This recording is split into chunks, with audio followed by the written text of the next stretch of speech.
I never thought I'd be airing my dirty laundry like this, but I need to get it off my chest. I'm a 34-year-old guy, married for 7 years to a woman I thought was my soulmate, Jessica. If you told me 6 months ago that I'd be here typing this, I would have laughed in your face. But now? Man, I don't even know. It all started on New Year's Day, 2025. The irony isn't lost on me. New year, new beginnings. Right. Except this wasn't the kind of beginning I signed up for. The night before, Jessica and I had gone all out at a New Year's Eve party with some friends. Drinks were flowing, music was loud, and for once, I let myself relax. By the time the ball dropped, I was pretty far gone, and Jessica had to practically carry me home. The next morning, I woke up feeling like death. My head was pounding, my mouth was dry as sandpaper, and the clock read 11:45 a.m. Jessica wasn't in bed, which wasn't entirely surprising. She's a morning person, and I'm definitely not. I figured she was downstairs making coffee or something. When I finally dragged myself out of bed, the house was eerily quiet. No smell of coffee, no clattering dishes, nothing. I checked my phone, no texts, no missed calls. That's when I noticed her keys weren't on the hook by the door. Strange, but not unheard of. Jessica sometimes went for morning runs, though usually not after a night of heavy drinking. By the time noon rolled around, I was starting to get worried. I called her phone, straight to voicemail. Then I started pacing the house, trying to shake off the bad feeling creeping up my spine. That's when I saw it, her laptop, still open on the kitchen counter. Now, I'm not the kind of guy who snoops. I believe in trust, and up until that point, Jessica had never given me a reason to doubt her. But something about the way the laptop was left open, the screen half lit like it was waiting for someone, made my stomach churn. I don't know what I expected to find when I clicked it awake, but it wasn't this. The first thing that popped up was her calendar. It wasn't filled with the usual work meetings and yoga classes. No, the event at the top was titled Brunch at Tom's Red Heart. And get this, it was marked Private. Tom. I had to sit down because my legs suddenly felt like jelly. Tom wasn't just anyone. He was her colleague. A guy I'd met at more than a few of her work events. Tall, charming, the kind of guy who made you feel a little inadequate without even trying. I'd always thought he was harmless, a little too smooth maybe, but never a threat. Apparently, I was an idiot. I sat there staring at the screen, my brain trying to process what this meant. Brunch at Tom's? On New Year's Day? While I was upstairs, half dead from a hangover? My mind went into overdrive, connecting dots I didn't even know existed. Suddenly, all those late work nights and team-building dinners from the past few months took on a new, sickening meaning. I don't know how long I sat there, but eventually, I snapped out of it. I grabbed my keys and headed out the door. I had to see for myself. If Jessica was really at Tom's, I needed to know. And if she wasn't? Well, then I was a paranoid idiot, and we'd have a good laugh about it later. As I pulled up to his street, my heart was pounding so hard I thought it might break my ribs. His house was exactly what I expected, clean, modern, a little too perfect, just like him. I parked down the street and waited, watching his driveway like some kind of amateur detective. And then I saw her. My wife. Jessica.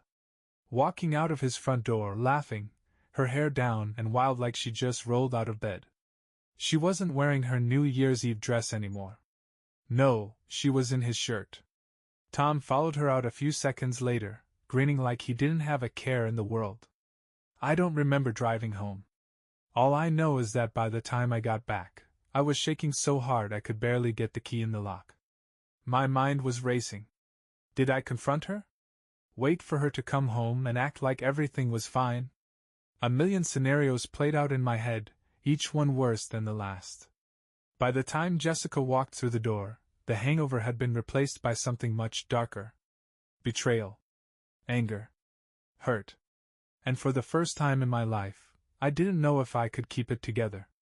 When Jessica walked through the door, she had this glow about her, The kind of glow you'd expect from someone who'd just come back from a spa day, not whatever she had been doing. She saw me sitting on the couch and smiled like nothing was wrong. "Hey, babe," she said, kicking off her shoes. "Feeling better? You looked rough this morning." I didn't answer. My eyes were locked on her, scanning every detail: the damp strands of hair clinging to her neck, the faint smudge of lipstick on her jawline, the same shirt I'd just seen her wearing in Tom's driveway. She froze, her smile faltering. "What's wrong? What's wrong?" I echoed, my voice cold, barely above a whisper. I reached over to the coffee table and grabbed the laptop, flipping it open to her calendar. Her face went pale the second she saw the screen. "Brunch at Tom's." I said the words slowly, like I was testing how they felt in my mouth. "Want to explain that?" She blinked, her mouth opening and closing like a fish out of water. "It's not what you think." "Really?" I snapped, slamming the laptop shut. "Then what is it, Jessica? Enlighten me." She hesitated, her eyes darting around the room as if searching for an escape route. Finally she said, Tom's going through some stuff. He just needed someone to talk to." I laughed, a bitter, humorless sound that echoed through the room. "Talk? Is that what you were doing? Because from where I was sitting, it looked like you were wearing his shirt." Jessica's face flushed red. "You were spying on me? Don't you dare try to flip this." I stood up, towering over her. "You think you can play me for a fool? I saw you, Jessica. I saw you walk out of his house. Don't insult me by lying to my face." Her jaw tightened, and for a second, I thought she was going to keep denying it. But then, she dropped her gaze to the floor. "Fine," she muttered. "You want the truth? Yes, I was at Tom's. And yes, we've been seeing each other." It felt like someone had punched me in the chest. Hearing her admit it, actually say the words out loud, was worse than anything I'd imagined. I sank back onto the couch, my head in my hands. "How long?"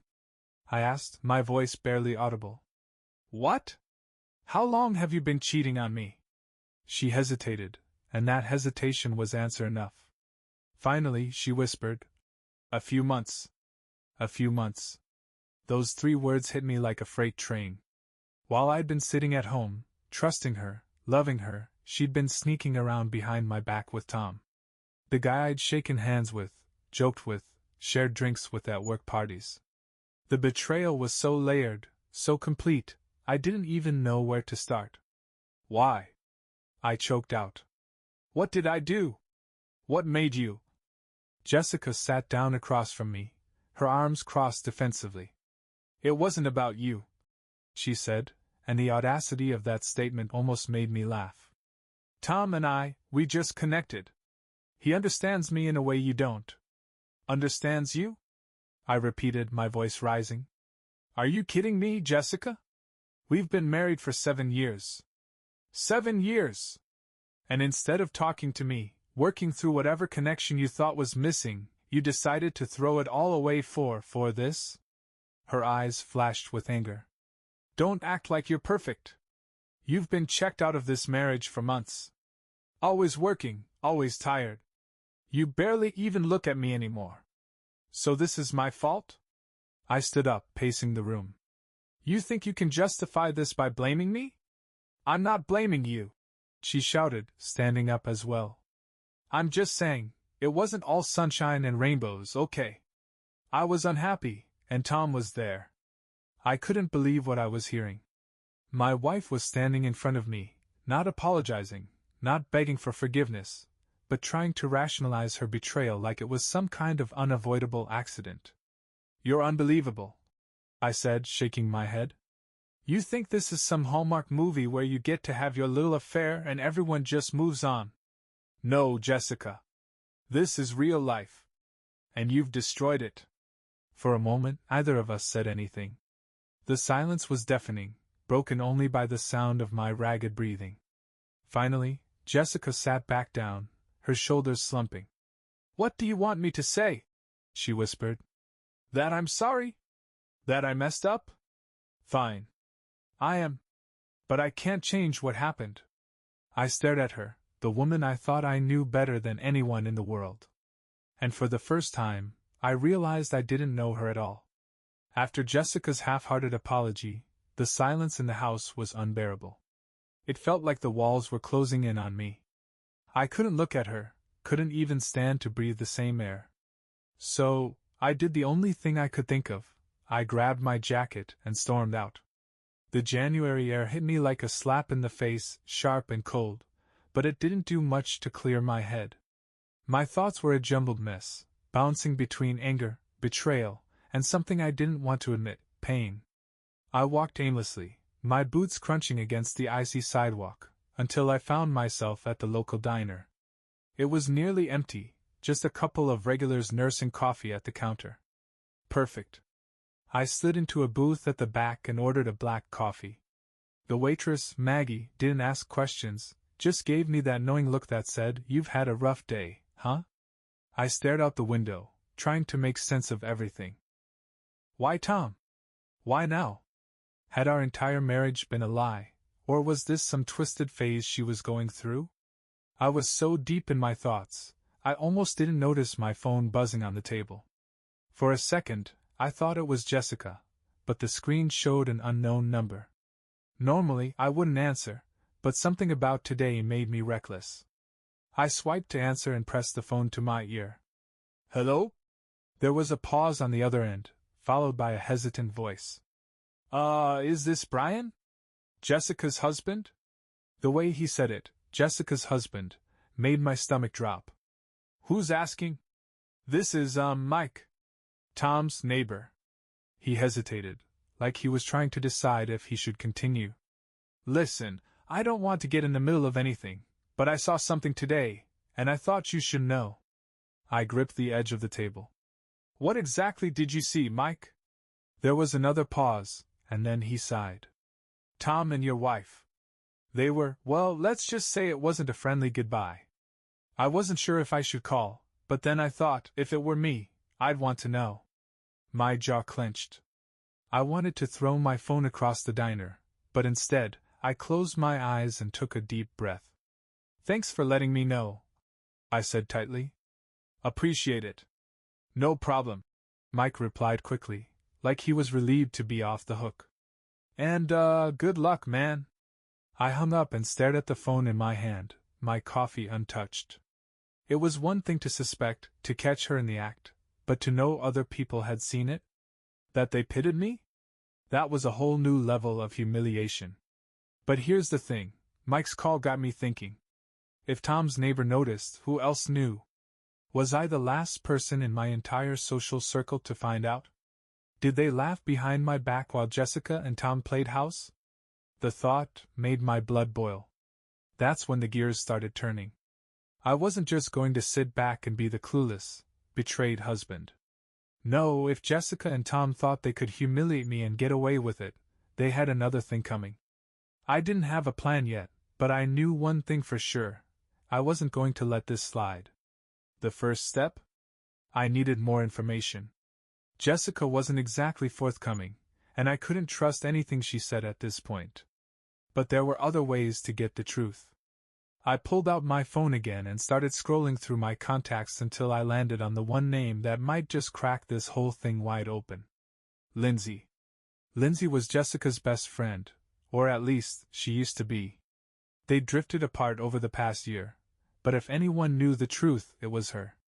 She'd always been the blunt, no-nonsense type, and she never really liked Tom. If there was dirt to dig up, Lindsay would have it. I hit call, and after a few rings, she picked up. Brian? This is unexpected. Hey, Lindsay, I said, trying to keep my voice steady. I need your help. It's about Jessica. There was a pause, and then she sighed. I was wondering when you'd call. Look, I don't want to stir the pot, but if this is about what I think it's about, yeah, we should talk. Her tone told me everything I needed to know. This wasn't just in my head. There was more to this story, and Lindsay had the missing pieces. Can you meet me? I asked. I'm at the diner on Maple. I'll be there in 10, she said, and the line went dead. As I waited, I felt a strange mix of dread and determination. Whatever Lindsay had to say, I knew it would change everything. But at this point, what more did I have to lose? The door jingled, and Lindsay walked in, her face set in a grim expression. She slid into the booth across from me, shrugging off her coat. "I was hoping I wouldn't have to get involved in this mess," she said, crossing her arms. "But here we are. Just tell me the truth," I said, leaning forward. "How long have you known?" Lindsay hesitated, then sighed. "Since September." I didn't want to believe it at first, but yeah, it's been going on for a while. Jessica and Tom weren't exactly discreet. My fists clenched under the table. "Why didn't you say anything?" "I tried," she said defensively. "I confronted Jessica about it. Told her she was making a huge mistake. But she swore it wasn't serious, that it would end soon. She begged me not to tell you." "And you believed her?" Lindsay shook her head. "Not for a second. That's why I stopped talking to her.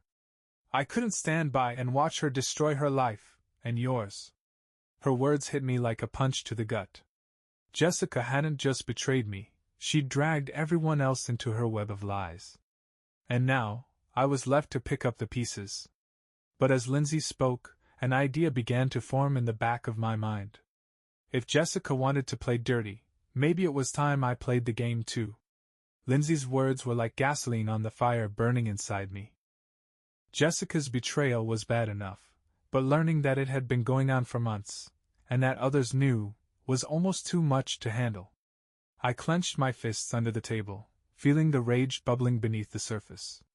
But as much as I wanted to confront Jessica again, I knew better. I needed to be smart. "Lindsay," I said, my voice steady despite the chaos in my head, "I need your help." She raised an eyebrow. "Help with what?" "Exposing them," I replied. "Jessica and Tom think they've pulled one over on me, but I'm not going to let them get away with this." Her expression softened, and for the first time, I saw a flicker of sympathy in her eyes. "What do you have in mind?" "I don't know yet," I admitted. "But I need proof, real proof. Not just to protect myself, but to make sure they don't get to spin this into some sob story where they're the victims." Lindsay leaned back, tapping her nails against the table. "Proof won't be hard to get. Jessica's not as careful as she thinks she is. And Tom? That guy's a walking red flag. He probably keeps evidence lying around like trophies." She wasn't wrong. Jessica had already slipped up with her calendar, and Tom seemed arrogant enough to think he'd never get caught. If I could dig a little deeper, I could build an airtight case. But first I needed to figure out how to get access without raising suspicion. "Do you think you could talk to Jessica?" I asked. "Act like you're trying to mend fences or whatever. See if she lets anything slip." Lindsay hesitated, her face twisting in discomfort. "I don't know, Brian. She's still my friend, or she was. This feels dirty. Lindsay, please." I leaned forward, desperation creeping into my voice. "You said you couldn't stand by and watch her destroy her life. Well, she's destroyed mine. If you want to help, this is how." She sighed, nodding reluctantly. "Fine. I'll talk to her. But if this blows up, you're on your own." "Fair enough," I said, relief washing over me. "Thank you." With Lindsay on board, the gears in my head started turning. Step 1 was getting more evidence. Step 2? Using it to confront both Jessica and Tom, together. If they wanted to play me for a fool, I'd make sure they were exposed in the most public, humiliating way possible. That night I barely slept. Every time I closed my eyes, I pictured Jessica with Tom, laughing at my expense. The anger was suffocating, but I forced myself to focus. I wasn't going to let my emotions derail me. If I wanted to pull this off, I had to keep a cool head. The next morning, Lindsay texted me. "Meeting Jessica for coffee at 10. We'll let you know what I find out." I spent the rest of the morning pacing the house, checking my phone every 5 minutes. When her name finally popped up, I grabbed the phone like it was a lifeline. "She's suspicious," Lindsay said without preamble. I asked her how things were going, and she got defensive right away. She knows something's up. What did she say? I pressed. Not much, Lindsay admitted. But she mentioned Tom has some souvenirs. Stuff they've done together. Photos, notes. I think he keeps them at his house. Souvenirs? I repeated, my stomach churning. You mean like... Exactly what you're thinking, she said grimly. Look, I know this is hard to hear, but it could work to your advantage. If you can get access to that stuff, you'll have everything you need. I swallowed hard, trying to push down the nausea. How do I even get into his house? It's not like I can just walk in. Lindsay hesitated, then said, Tom's having a team dinner at his place this Friday. Jessica mentioned it in passing. She said spouses aren't invited, but if you were to show up anyway. A plan started forming in my mind. It was risky, but at this point, I didn't have much to lose. You think you can get me the details? Time, address, all that? Yeah, she said. But Brian, be careful. If you get caught, this could get ugly. I'll handle it, I said, my jaw tightening.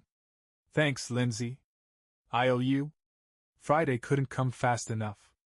Every second felt like an eternity, but it gave me time to prepare. I borrowed a small recording device from a buddy who worked in tech, nothing fancy, just something I could slip into my pocket.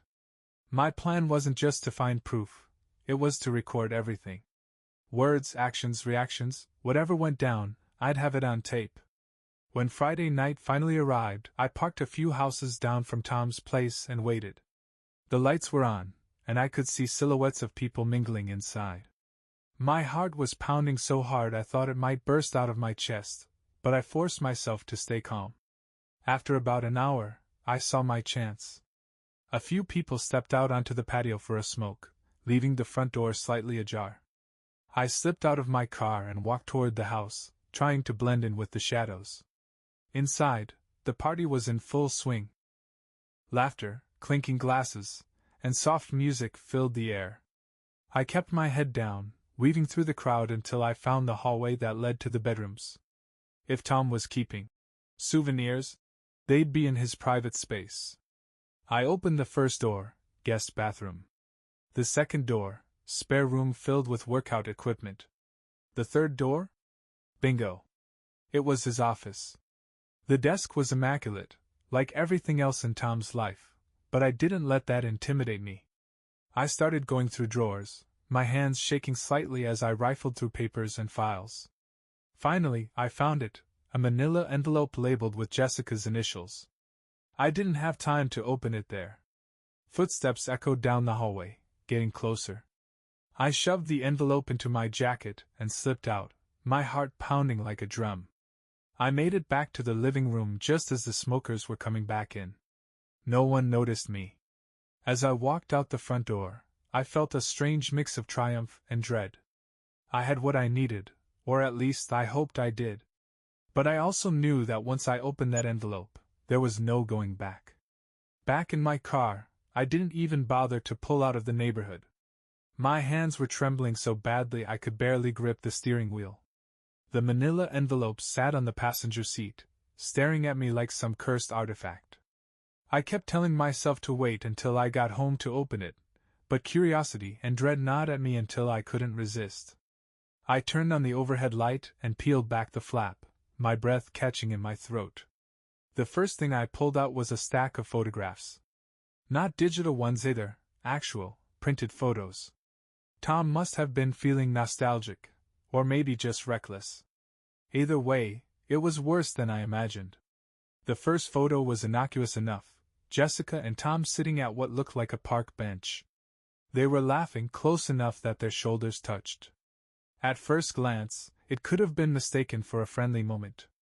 But then I noticed the way his hand rested on her thigh, fingers just barely visible on the edge of the frame. The next photo shattered whatever faint hope I had left. It was Jessica, lying in what was unmistakably Tom's bed, wearing nothing but his shirt. Her hair was tousled, her lips curved into a lazy, satisfied smile. My stomach churned, and for a moment I thought I might be sick. I flipped through the rest of the photos, each one worse than the last. There was no denying what they'd been doing, no room for excuses or misinterpretation. It was all there, laid out in vivid, gut-wrenching detail. But the photos weren't the only things in the envelope. Underneath the stack was a collection of notes, handwritten, like something out of a bad romance novel. I picked up the first one and immediately recognized Jessica's handwriting.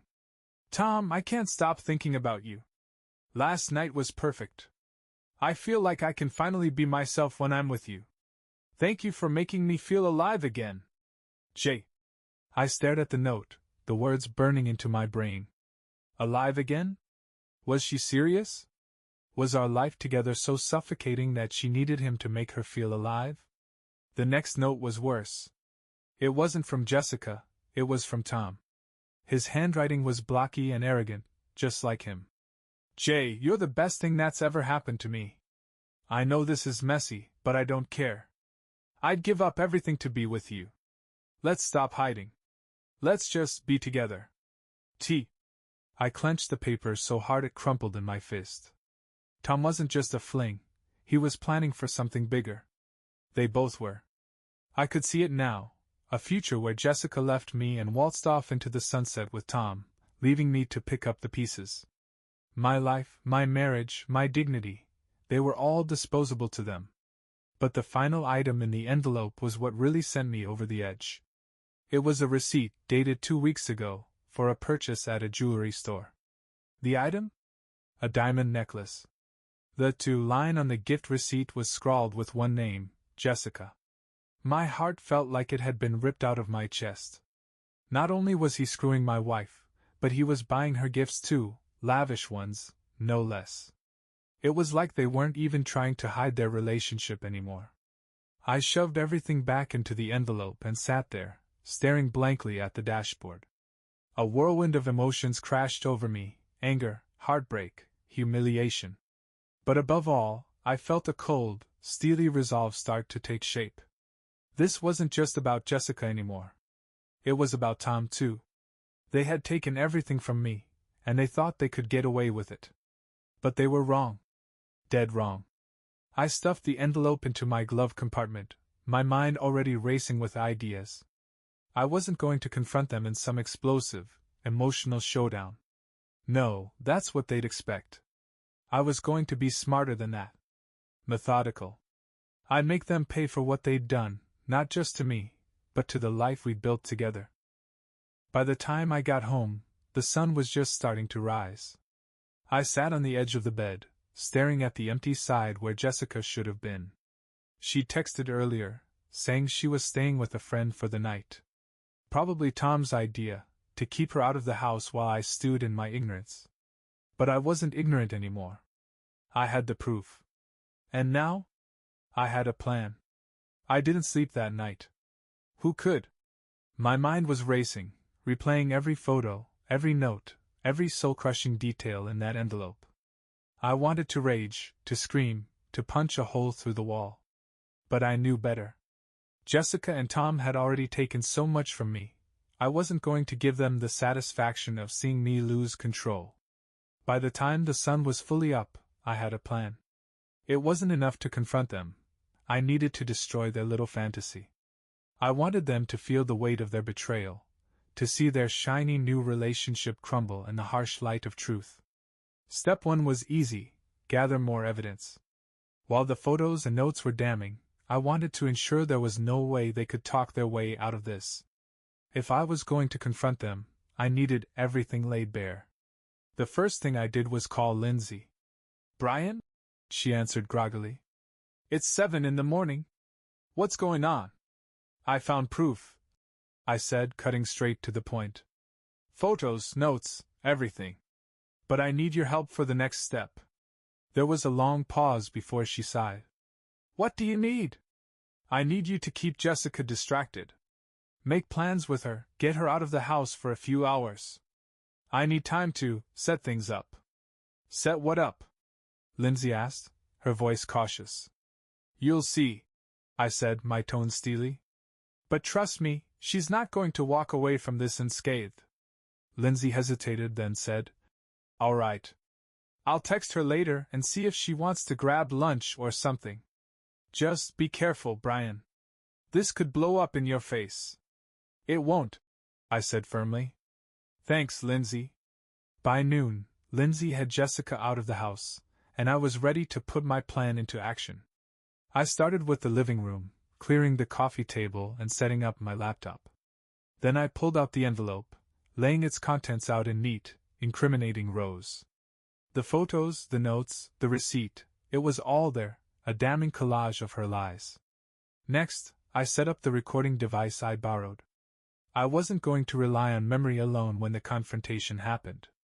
I wanted every word, every excuse, every pathetic attempt at justification on record. Finally, I sent a text to Tom. Need to talk. Come over. Urgent. I didn't expect him to respond right away, but less than 5 minutes later my phone buzzed. Be there in 20. Perfect. When Tom arrived, I was waiting for him in the kitchen.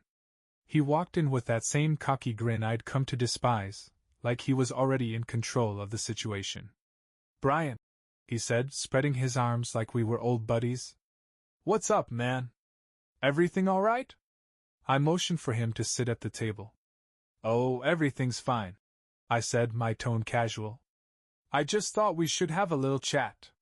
Tom raised an eyebrow but sat down, clearly intrigued. All right. What's on your mind? I leaned forward, resting my elbows on the table. You've been busy, haven't you? Sneaking around, playing house with my wife. The grin froze on his face. For a split second, he looked genuinely stunned, but he quickly recovered, leaning back in his chair with a dismissive laugh. I don't know what you're talking about, he said. Jessica and I are just friends. Friends, I repeated, nodding slowly.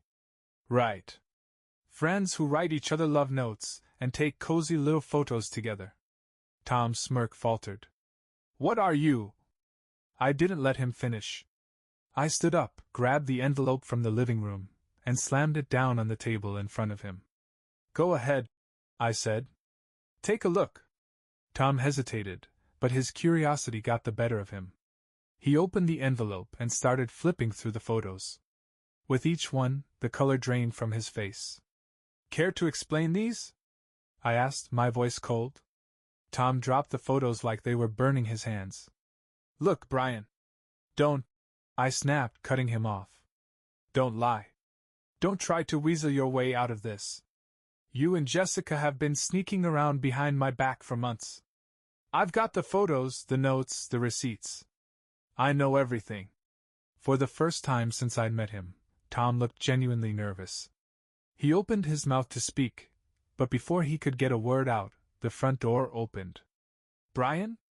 I'm home. It was Jessica. Perfect timing. I turned to Tom, a slow smile spreading across my face. Well, this just got interesting. Jessica walked into the kitchen, freezing the moment she saw Tom sitting there. Her eyes darted to the envelope on the table, then back to me. What's going on? She stammered. Why don't you have a seat? I said, gesturing to the chair next to Tom. We're just getting started. Jessica hesitated, her eyes flicking to Tom for reassurance, but he was too busy looking like a deer caught in headlights. Sit, I said firmly, and she obeyed, sinking into the chair with a look of pure dread. I leaned against the counter, crossing my arms. So, here's the deal. I know everything. The photos, the notes, the late-night rendezvous at Tom's place, it's all out in the open now. Jessica's face crumpled. Brian, No, I snapped, holding up a hand. You don't get to talk. Not yet. First, I want to hear it from him. I turned to Tom, whose face was now an unhealthy shade of pale. Go ahead, buddy. Tell my wife how you really feel. Or better yet, tell me why you thought you could get away with this. Tom opened his mouth, but nothing came out. The silence stretched, thick and suffocating, until Jessica finally broke it. Brian, please, she said, tears streaming down her face. I'm sorry. I didn't mean for this to happen. It got out of hand. I laughed, the sound bitter and hollow. Out of hand? Jessica, you wrote him love notes. He bought you jewelry. You were planning a life together, weren't you? She didn't answer. She didn't have to. I turned back to Tom, my voice cold and steady. You have one chance to explain yourself. After that, I'm done talking. He swallowed hard, his hands trembling on the table. And then he spoke. Tom fidgeted in his chair, his hands clenching and unclenching as he stared at the damning evidence scattered across the table. His bravado had vanished, replaced by something much more human, fear. All right, he muttered, his voice barely above a whisper. You want the truth? I leaned against the counter, crossing my arms. That's the idea. Tom glanced at Jessica, who looked like she wanted to crawl under the table. Then he sighed and dropped his head into his hands. It started a few months ago, he began. It wasn't planned, okay? We didn't mean for it to happen. Oh, don't give me that, I snapped. You don't accidentally carry on an affair for months, Tom. Try again. He flinched but nodded. Fine. I'll admit it, I pursued her. At first, it was just harmless flirting, you know. Work banter. But then it escalated. I barked out a bitter laugh. Harmless. Right. And at what point did you decide it was harmless to sleep with her? Was that before or after you bought her a diamond necklace? Tom's head shot up, his eyes wide. How did you? No? I interrupted, smirking. I know everything, Tom. You think you're clever, but you're about as subtle as a brick through a window. Jessica shifted uncomfortably, her eyes darting between us. Brian, Don't, I snapped, cutting her off. You'll get your turn. I want to hear from your boyfriend first. Tom glared at me, his fear giving way to frustration. Look, Brian, I know I screwed up, all right? I shouldn't have done this. But it's not like you were some saint of a husband. You were always working, always too busy to pay attention to her. The words hit me like a slap to the face, but I didn't let it show. You seriously think you can justify this by blaming me? I asked, my voice icy. I'm not blaming you. He shot back, his tone defensive. I'm just saying, you left a void, and I filled it. That's the truth. I stared at him, my fists clenching so hard my knuckles turned white. The arrogance of this guy was unreal. You filled it? I repeated, my voice low and dangerous. You filled the void in my wife's life? Let me tell you something, Tom. You didn't fill anything. You destroyed it. You took everything I worked for, everything I trusted, and burned it to the ground. He looked away, shame flickering across his face for the first time. But I wasn't done. You think you're the hero of this story? I continued, stepping closer to the table. You think you swooped in and saved the damsel in distress? No, Tom. You're a snake. A pathetic, selfish snake who couldn't keep his hands off another man's wife. The room fell silent, the weight of my words hanging heavy in the air. Finally, Jessica broke down, burying her face in her hands. Brian, please, she sobbed. I know I messed up. I know I hurt you. But it wasn't supposed to go this far. I don't even know what I was thinking. Oh, I can tell you what you were thinking, I said, my voice dripping with sarcasm. You were thinking about yourself. About how good it felt to be wanted. You didn't care about me, or our marriage, or what this would do to us. Her sobs grew louder, but I felt nothing but cold, hollow anger. Here's the thing, Jessica, I continued, my voice steady. I'm not just some sad, betrayed husband. I'm not going to sit back and let you two rewrite the narrative to make yourselves look like the victims. No. I'm taking control of this story. And trust me, it doesn't end well for either of you. Tom's eyes narrowed. What's that supposed to mean? I smirked, the first genuine smile I'd felt in weeks. It means I'd been recording this entire conversation. Every word. Every pathetic excuse. And now I have even more proof of what you've done. Their faces went pale. You wouldn't. Jessica whispered, her voice trembling. Oh, I would, I said, pulling the small recording device out of my pocket. and I'll tell you what I'm going to do with it. First, I'm sending it to every single one of your colleagues, Tom. Let's see how well you do at the next office party when everyone knows you're the guy who sleeps with married women. Tom's jaw tightened, but he didn't say anything. And you, Jessica? I said, turning to my wife. You're going to pack your things and leave. Tonight. You've already destroyed our marriage, but I'll be damned if I let you destroy my home too. Her sobs turned into wails, but I didn't care. I was done being the nice guy. You both made your choices, I said, my voice firm. Now you can live with the consequences. I turned and walked out of the room, leaving them to stew in their guilt and shame. For the first time in weeks, I felt like I could breathe again. But this wasn't over, not yet. Jessica didn't leave that night. Oh, she packed a bag, crying the whole time, but she didn't have the guts to actually walk out the door. Instead, she retreated to the guest room, slamming the door behind her. I didn't follow. I couldn't. I stayed in the living room, staring at the empty space on the mantel where our wedding photo used to sit. I'd shoved it into a box earlier that day, couldn't stand to look at it anymore. By the next morning, the house felt like a war zone. Jessica emerged from the guest room, her face blotchy and pale, but she didn't say a word to me. She just went about her routine as if nothing had happened. I wasn't having it. You're still here? I asked coldly, standing in the kitchen doorway with a mug of coffee in my hand. Jessica flinched but didn't look at me. I didn't know where to go. She muttered, staring at the counter like it held the answers to all her problems. Not my problem, I replied, my voice icy. You should have thought about that before you started sneaking around with Tom. She turned to face me then, her eyes red and pleading. Brian, please. I know I messed up. But can't we just talk about this? I laughed bitterly. Talk? About what? How you lied to my face for months? How you paraded around with Tom like I wouldn't notice? Or how you let our entire marriage go up in flames because you were bored? Her lower lip trembled, but I didn't care. I was done feeling sorry for her. You need to leave, I said firmly. Today. Jessica's face crumpled, and for a moment, I thought she might actually listen. But then she straightened up, her expression shifting from sorrow to defiance. This is my home too, she said, crossing her arms. I'm not leaving. The audacity of her statement almost made me drop my coffee. Your home? I repeated, my voice rising. You think you have a right to call this your home after what you've done?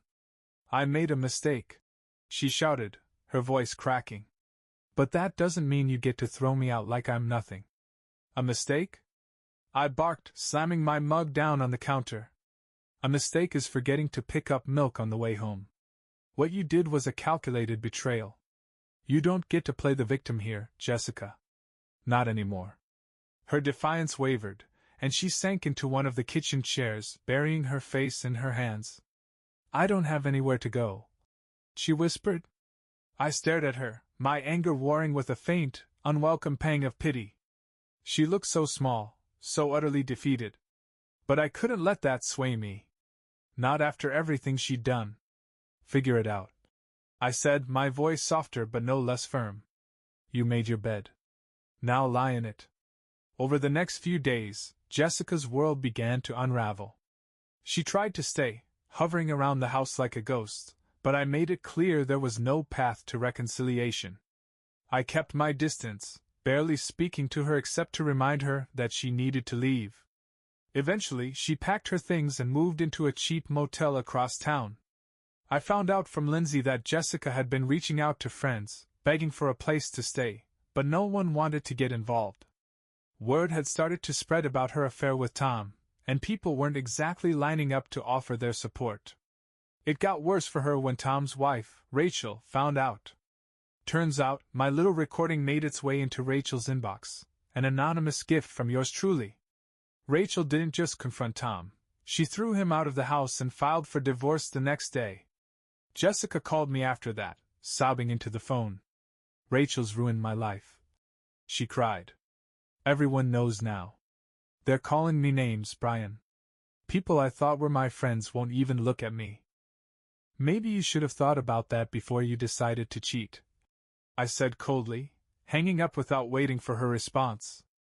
The fallout spread like wildfire. Jessica's boss found out about the affair, another anonymous tip, and while she wasn't outright fired, she was encouraged to resign. She tried to spin it as a career break, but everyone knew the truth. She texted me one night, a long, rambling message about how sorry she was and how much she regretted everything. I didn't respond. The last I heard, she was crashing with a distant cousin, trying to piece her life back together. She'd lost her husband, her home, her job, and most of her friends. All she had left was the wreckage of her choices. And me? I felt nothing.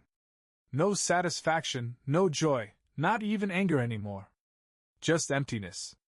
Jessica had destroyed our marriage, but in doing so, she'd also destroyed herself. If Jessica's life had taken a nosedive, Tom's was a full-blown crash and burn. I made sure of it. After our confrontation, Tom must have thought he could smooth things over, charm his way out of trouble like he always did. But there's a limit to how far arrogance can take you, and I was about to show him where that limit was. The day after Jessica moved out, I forwarded the recording of my confrontation with Tom to his company's HR department. I also attached copies of the photos, the notes, and the incriminating receipts. To top it off, I wrote a detailed account of the affair, highlighting how Tom had used his position to pursue an inappropriate relationship with a married coworker. I didn't hold back. 2 days later, I got an email from an anonymous address. We've received your submission and are conducting an internal investigation. Thank you for bringing this to our attention. It wasn't exactly satisfying, but it was a start. Meanwhile, Rachel, Tom's wife, wasn't sitting idly by either. The recording I'd sent her lit a fire under her. Within 24 hours, she'd kicked Tom out of the house, filed for divorce, and plastered the news of his affair all over their mutual social circles. Tom might have thought he was untouchable, but Rachel wasn't about to let him get away with what he'd done to her and their family. Friends, colleagues, neighbors, everyone knew now. The whispers started almost immediately. Did you hear about Tom? Cheated on Rachel with that coworker. Can you believe it? He always seemed like such a stand-up guy. Guess not. Tom's shiny reputation, the one he'd carefully cultivated for years, was unraveling by the minute. The real blow came about a week later. Lindsay called me, practically giddy with the news. Have you heard? She asked, barely able to contain her excitement. Heard what? Tom's been fired, she said, her voice gleeful. Apparently, the investigation found enough evidence to prove he violated company policy. HR called it gross misconduct. I couldn't help but smile. Good. He deserves it. Oh, it gets better. Lindsay continued. Rachel's suing him for everything. Apparently, she found evidence that he was using their joint account to fund his little escapades with Jessica. Fancy dinners, gifts, you name it. Her lawyer is tearing him apart. I leaned back in my chair, letting the news sink in. Tom wasn't just losing his job, he was losing everything. The next time I saw Tom was purely by accident. I was at the grocery store, grabbing a few things for dinner, when I spotted him in the frozen food aisle. He looked like a shadow of the man I once knew. His usually impeccable hair was disheveled, his clothes wrinkled, and his face drawn with stress. For a moment I debated whether to approach him or just walk away. But then he looked up and saw me, and the decision was made for me. Brian, he said, his voice hollow. Tom, I replied, keeping my tone neutral. We stood there for a moment, the weight of everything hanging between us. Finally, he spoke. I guess you're happy, he said bitterly. You've destroyed my life. I raised an eyebrow. Destroyed your life? You did that all on your own, Tom. I just made sure people saw who you really are. His jaw tightened, but he didn't argue. I've lost everything, he muttered. My job, my wife, everything. Good, I said bluntly. Now you know how it feels. Tom stared at me, a mix of anger and despair in his eyes. But there was something else too, regret. Whether it was genuine or not, I didn't care. You made your choices, I said, turning to leave. Now live with them. The last I heard, Tom was living in a dingy apartment on the outskirts of town, trying to pick up the pieces of his shattered life. His career was in shambles. No reputable firm would touch him after the scandal. Rachel had taken him to the cleaners in the divorce, leaving him with little more than the clothes on his back. And Jessica? She wasn't answering his calls. Turns out their so-called connection wasn't strong enough to withstand the fallout. In the end, Tom had nothing. No job, no wife, no mistress, no reputation. Just a long, lonely road ahead to think about the choices that had led him there. Once Jessica and Tom were out of my life, you'd think I'd feel a sense of triumph, some grand vindication. And for a while I did. Watching their carefully curated worlds crumble was satisfying in a way I couldn't fully explain. But after the dust settled, I was left with something far heavier, the hollow silence of an empty house and the question of what came next. At first, I threw myself into cleaning. Scrubbing the floors, boxing up Jessica's leftover belongings, repainting the walls. It was my way of reclaiming the space. Every stroke of the paintbrush, every box I sealed, felt like a step toward erasing her presence from my life. But no matter how much I cleaned, the memories lingered. I'd walk past the couch and remember the nights we spent binge-watching shows together. I'd hear a song on the radio and be transported back to our road trips. Even the smallest things, a coffee mug, a pair of socks, felt like ghosts, haunting me at every turn. I knew I couldn't stay like this. I couldn't let the past suffocate me. One afternoon, I decided to take a walk to clear my head. The neighborhood felt different now, quieter somehow. As I rounded the corner, I ran into Mrs. Chapman, an elderly woman who lived 2 houses down. She smiled warmly and waved me over. "Brian, dear, how are you holding up?" she asked, her voice full of genuine concern. I hesitated, not wanting to dive into the mess of my life.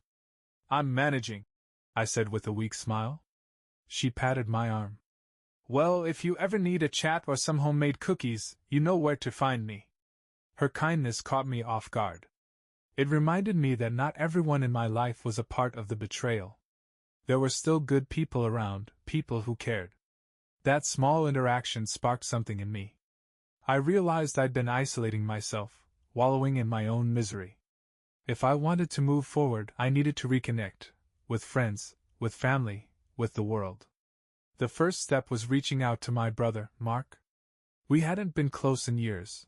Not because of any falling out, but because life had simply gotten in the way. When I called him, he sounded surprised but happy. "Brian! It's been a while. What's up?"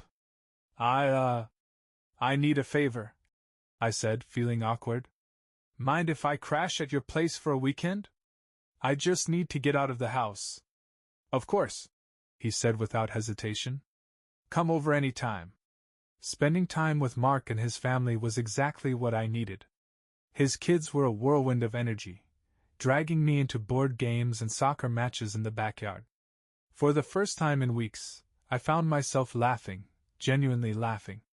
Mark didn't push me to talk about Jessica, but one night, after the kids were in bed, we sat on his porch with a couple of beers. "So," he said, staring out at the darkened street. "You doing okay?" I took a long sip, then nodded. "I will be," I said. "It's just hard.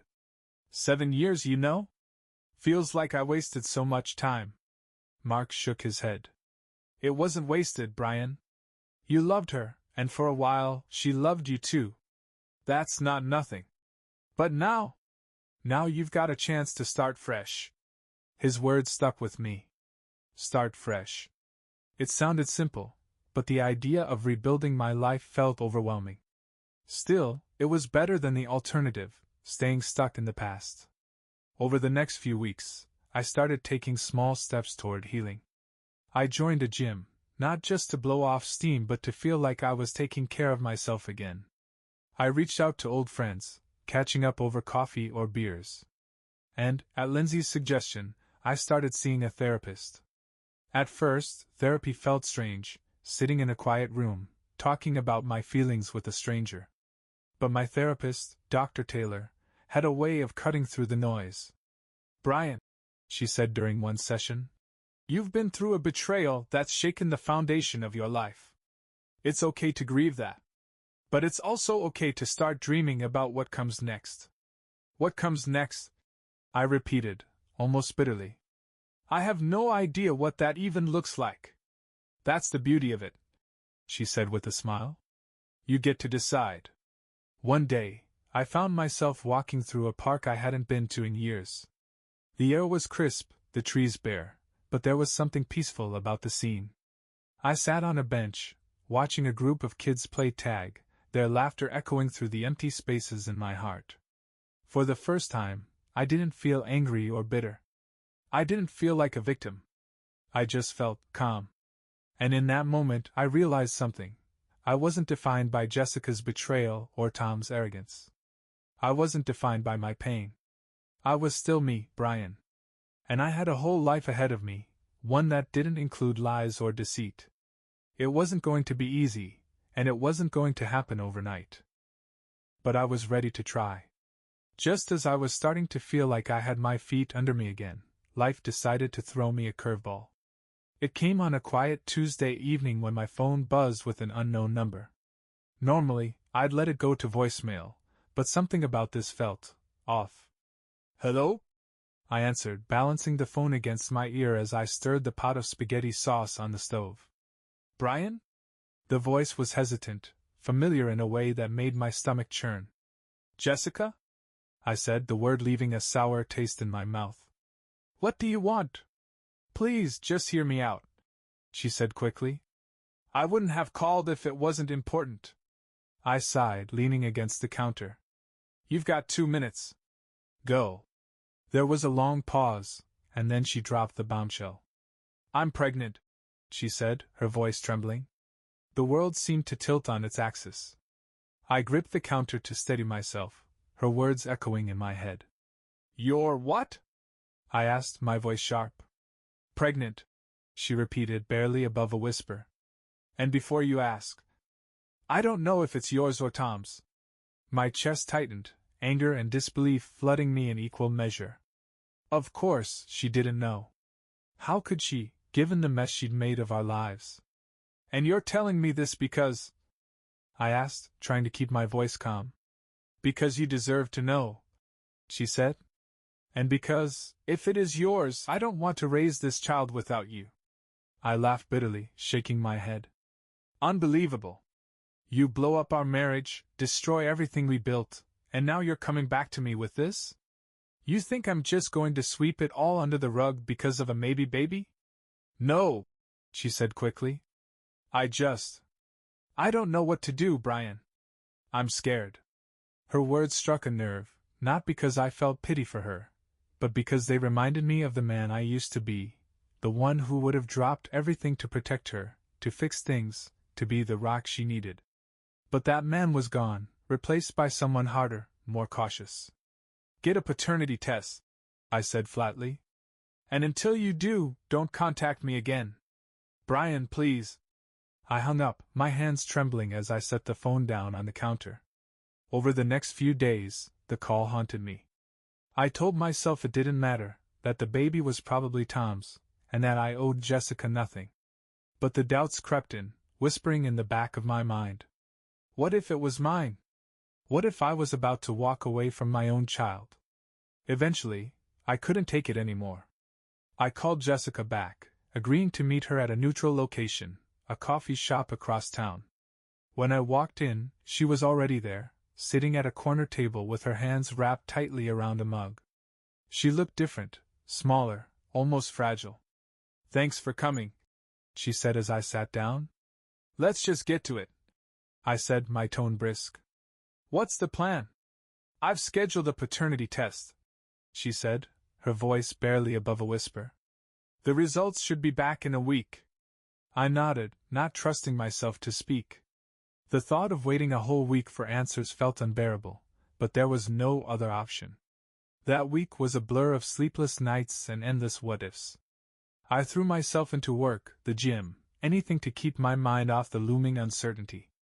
But every time my phone buzzed, my heart leapt, wondering if it was Jessica with the results. Finally, the call came. "Brian," she said, her voice steady but tinged with something I couldn't quite place. "The results are in." "And?"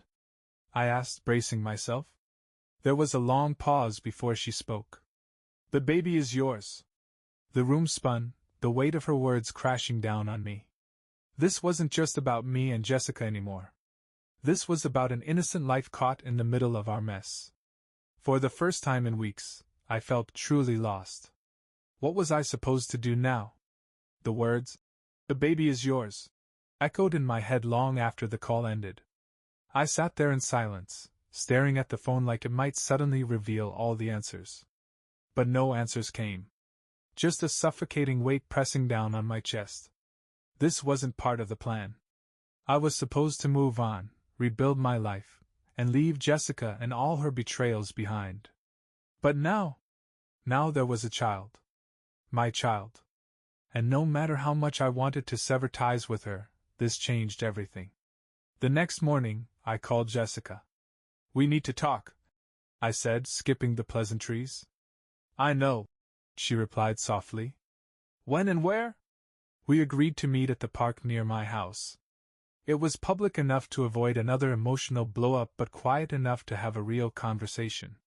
When I arrived, Jessica was already there, sitting on a bench with her hands clasped tightly in her lap. She looked up as I approached, her eyes weary but hopeful. "Thanks for meeting me," she said, her voice tentative. I nodded, shoving my hands into my jacket pockets. "Let's get one thing straight," I said, keeping my tone steady. "This doesn't change what you did. I haven't forgiven you, and I don't know if I ever will. But this baby? This baby didn't ask to be part of this mess, and I'm not going to let them suffer for our mistakes." Jessica's shoulders sagged, and she let out a shaky breath. "I understand," she said. "And I'm not asking for forgiveness. I want us to do what's best for the baby." "And what does that look like?" I asked, sitting down beside her. She hesitated, her fingers fidgeting with the hem of her sweater. "I don't know. I want you to be involved, Brian. You're the baby's father.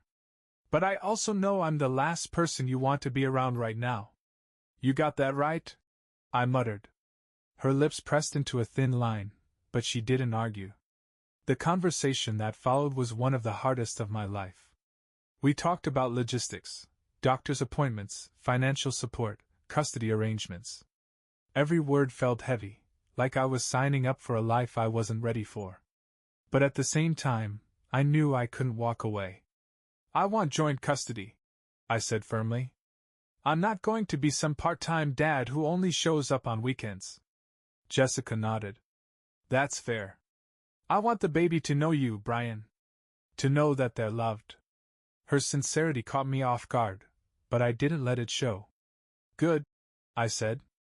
"Because that's the only reason I'm willing to do this with you." As the weeks passed, the reality of impending fatherhood started to sink in. Jessica and I kept things strictly business, texting about appointments, discussing baby names, and working out a schedule for when the baby arrived. Every interaction was civil but distant, like two coworkers trying to navigate an awkward project. The hardest part was keeping my emotions in check. Every time I saw her, I was reminded of what she'd done, of the life we'd had and the one we'd lost. But every time I thought about walking away, I pictured a tiny, innocent face looking up at me, needing me. That image kept me grounded. One afternoon, Jessica invited me to her next ultrasound appointment. "I thought you might want to be there," she said over the phone, her voice careful. I hesitated, torn between the lingering bitterness and the pull of responsibility. Finally, I agreed. The appointment was surreal. Sitting in that dimly lit room, watching the tiny, flickering heartbeat on the screen, everything else seemed to fade away. For the first time, it wasn't about me or Jessica or the mess we'd made of our marriage. It was about the baby, our baby. "It's incredible, isn't it?" Jessica said softly, breaking the silence. I nodded, unable to tear my eyes away from the screen. "Yeah. It is." For a brief moment, the tension between us melted. But as we left the clinic, reality came crashing back. This wasn't a happy reunion. It was a fragile truce, built on shared responsibility and little else. As the months went on, I threw myself into preparing for fatherhood. I turned the spare room into a nursery, assembling cribs and folding tiny clothes. I read every parenting book I could get my hands on, determined to be the best dad possible. Jessica, to her credit, seemed to be trying as well.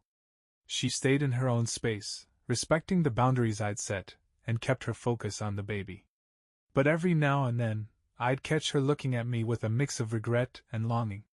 "Brian," she said one day as we were sorting through baby supplies, "do you think we'll ever get back to a good place?" I didn't look up from the onesie I was folding. "I don't know," I said honestly. "Right now, I'm just trying to focus on the baby. That's all I can handle."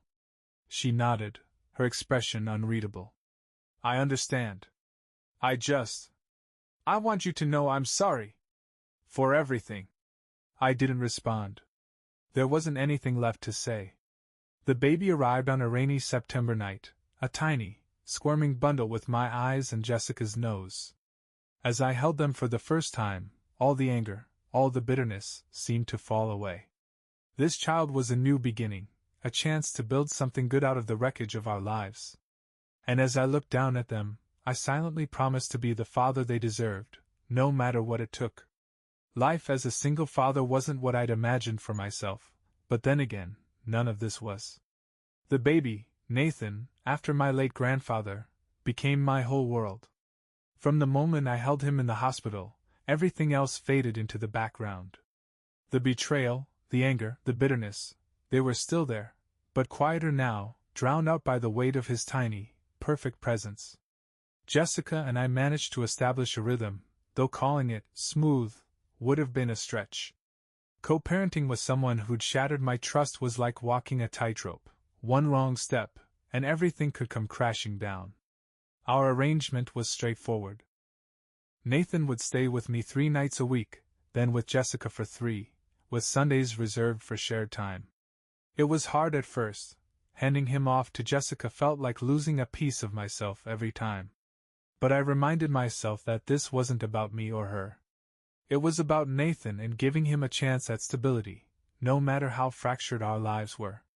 Jessica was trying. I could see that. She showed up on time, kept Nathan's needs front and center, and stuck to the boundaries we'd set.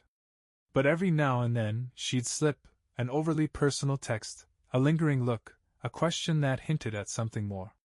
One Sunday, while Nathan napped on the couch between us, Jessica spoke up. "Brian," she said, her voice hesitant, "do you ever think about us?" I kept my eyes on the TV, refusing to meet her gaze. "Not really," I said flatly. "I'm focused on Nathan. That's all." Her shoulders sagged, but she didn't push. I knew she was hoping for a reconciliation, but I wasn't ready. Maybe I never would be. The hardest part wasn't the logistics, or even the awkwardness of co-parenting. It was navigating the emotional landmines.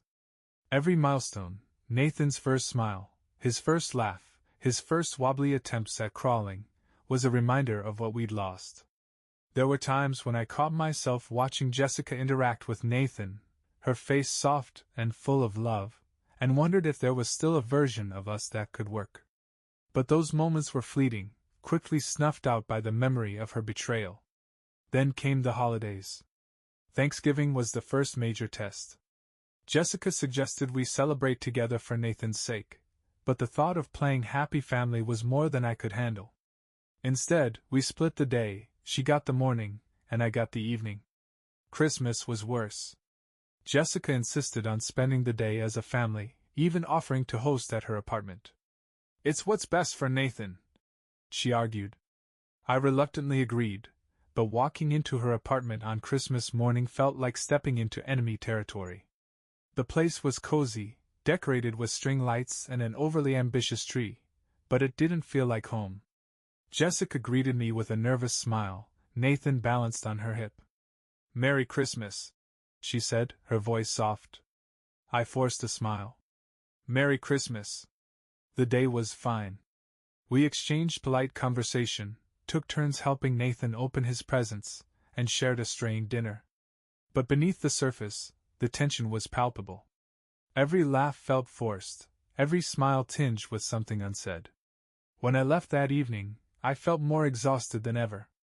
As the months passed, the routine of co-parenting became easier, but the emotional weight remained. I found myself at a crossroads, torn between wanting to move forward and feeling tethered to the past. Jessica, to her credit, stayed consistent. She didn't push for reconciliation again, but her lingering hope was obvious. I wasn't sure if I could ever trust her again, if I could ever forgive her. One night, as I rocked Nathan to sleep in his nursery, I thought about the future. What kind of father did I want to be? What kind of example did I want to set for my son? I realized that holding on to anger wasn't sustainable. It was like carrying a burning coal in my hand, hoping it would hurt someone else. The only person it was hurting was me. The next time Jessica and I met to exchange custody, I decided to say what had been on my mind for weeks.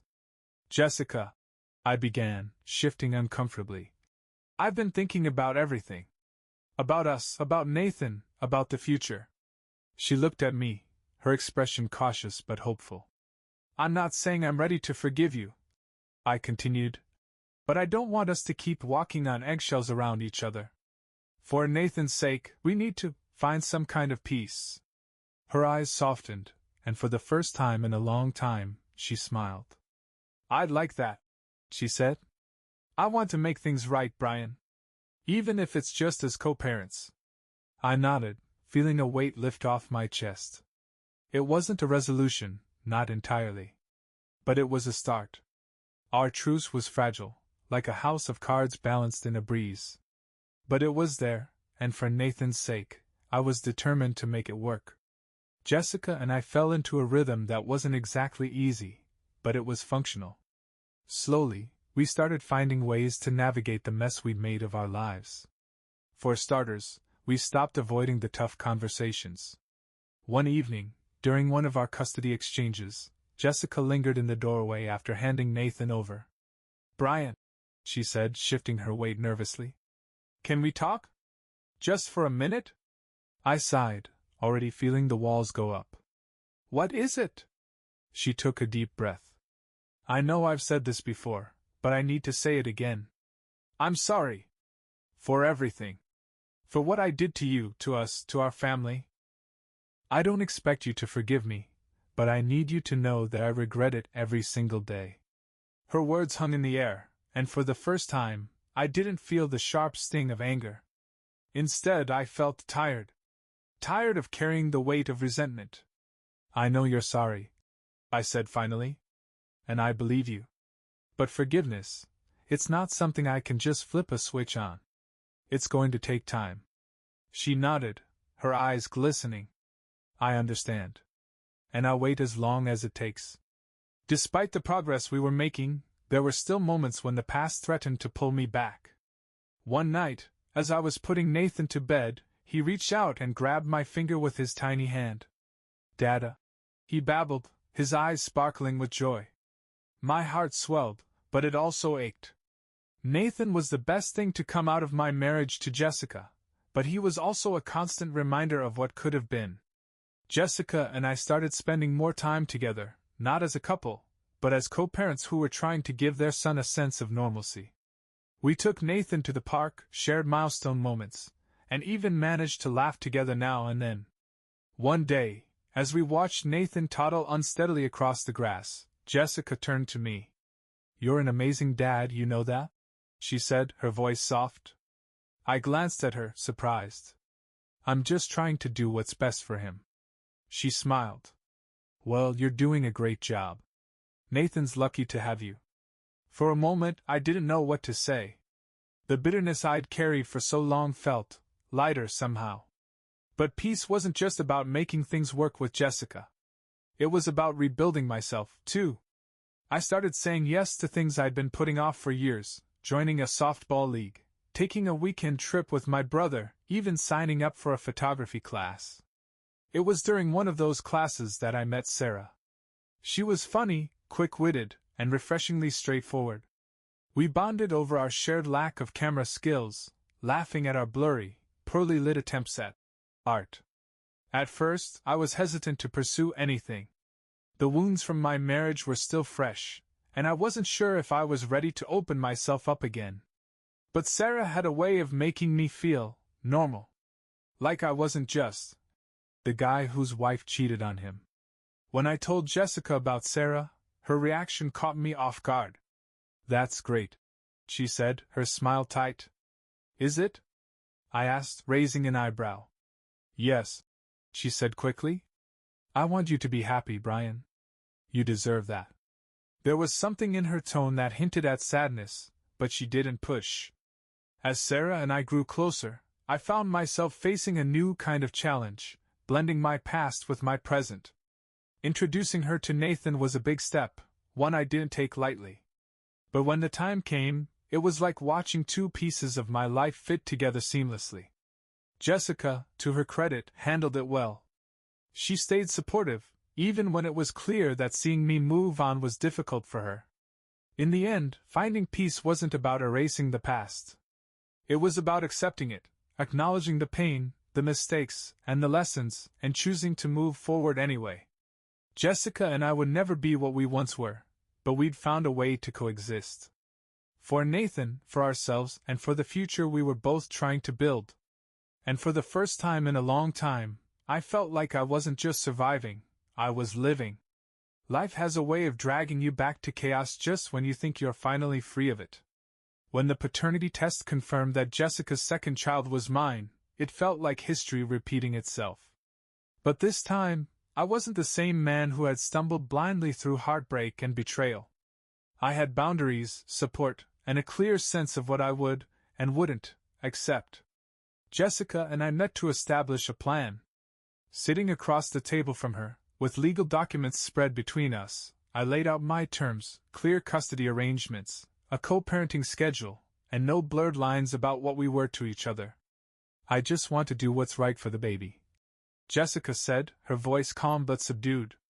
"So do I," I replied. "And that means keeping this about the kids, nothing more." She nodded, and for once, I believed her. The truce we'd found wasn't born out of affection but necessity. We were tied together now, not as husband and wife, but as co-parents doing our best to raise two innocent lives. It wasn't ideal, but it was real. As the months passed, the new baby's arrival loomed larger, reshaping our routines and priorities. Sarah, remarkably, stayed by my side through it all. She was a steady presence, someone who grounded me when the stress of it all threatened to pull me under. One night, as we sat on my couch after putting Nathan to bed, she turned to me with a look that told me she'd been holding something in. "Brian," she said softly, "are you sure you're ready for all of this? Another baby, Jessica always being part of your life, us?" The question hit hard because it was one I'd been asking myself. But as I looked at Sarah, kind, patient, and so completely different from the chaos Jessica brought, I realized the answer was simpler than I thought. "I don't know if I'm ready," I admitted. "But I know I don't want to do this without you." Her smile was small but genuine, and in that moment, I felt like I'd taken another step toward rebuilding something worth holding on to. The baby arrived on a chilly November morning. Jessica called me as she was heading to the hospital, and despite everything, I was there. Holding that tiny, squirming bundle in my arms for the first time, I felt the same overwhelming sense of responsibility and love I'd felt with Nathan. Another child, another chance to get this right. We named her Lily. Jessica, to her credit, stuck to our agreement. She respected the boundaries I'd set, and while there were moments of tension, we managed to co-parent effectively. Nathan adored his baby sister, and seeing the two of them together made every ounce of stress worth it. Now, as I sit here reflecting on the whirlwind that has been the past few years, I realize that life rarely turns out the way we plan. My marriage ended in betrayal, but it gave me two beautiful children who mean the world to me. Jessica and I will never be what we once were, but we've found a way to coexist for Nathan and Lily's sake. And Sarah? She's still here, proving every day that love doesn't have to be complicated or painful, it can be steady, supportive, and real. The past doesn't define me anymore. It's part of my story, sure, but it's not the whole thing. I'm moving forward, step by step, building a life I'm proud of. For myself. For Sarah. For Nathan and Lily. And for the first time in a long time, I'm not looking back.